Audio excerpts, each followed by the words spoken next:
Long ago, in the golden lands of Zandira, where the sun kissed the earth and the rivers sang to the forests, there lived a princess named Adanna. She was the only daughter of King Azianwu, the great lion of Zandira. Adanna was as radiant as the morning sunday, her skin gleamed like smooth onyx, her eyes danced like fireflies, and her voice was like the melody of a flute. The people adored her, but her heart carried a weight, pride. Whenever suitors came bearing gifts, gold from Timbuktu, silk from Cairo, ivory from the great forests, Adanna would laugh and say, "Is this all you bring for Adanna, jewel of Zandira? Go and return when you can pluck the stars from the sky."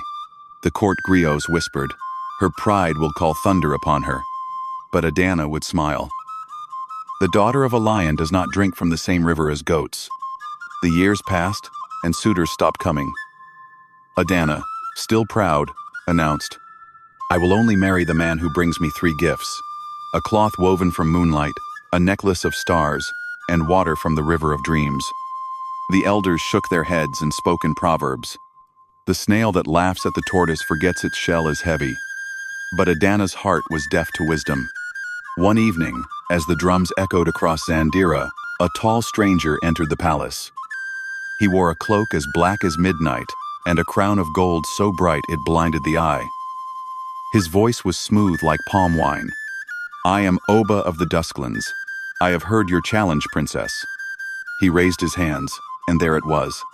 A cloth glowing like silver moonlight, a necklace that shimmered like stars, and a gourd filled with water that glittered like dreams. The court gasped. Adanna smiled. "Then you are the one." The stranger bowed low, hiding a smile sharper than a spear. The wedding drums beat for 7 nights. The kingdom danced. On the 8th day, Adanna left Zandira with Oba. They traveled for many days. The green fields of Zandira faded to gray hills. The rivers turned to dust. Adanna began to worry. "Husband, where is your kingdom?"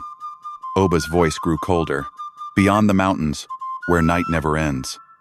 As they crossed the final river, the gifts vanished like smoke. The cloth melted into shadows. The necklace turned to ashes, and the water dried in the wind. Adanna's heart froze. She turned to Oba, and what she saw made her soul tremble. His crown had become horns, his cloak was a swarm of bats, and his eyes burned like fire in a deep cave.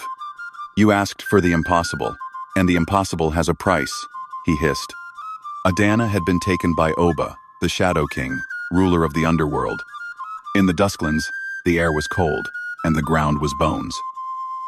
Oba chained Adanna to a throne of stone and laughed. "You wanted a man greater than all men. Now you belong to one who is no man at all."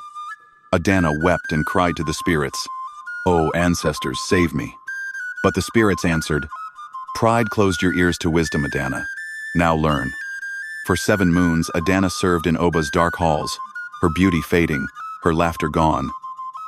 Every night, she heard voices whispering, "Pride is a drum that beats its own doom." One day, while Oba slept, a bird of light sent by the ancestors freed Adanna and carried her back to Zandira. The people gasped at her return, but the proud sparkle in her eyes was gone. She bowed before the elders and said, "Wisdom is greater than beauty. Humility is the necklace that never fades." From that day, Adanna became a queen who ruled with grace, not pride. And when her daughter asked, "Mother, what does pride taste like?" Adanna answered, "Like honey that turns to ashes in the mouth."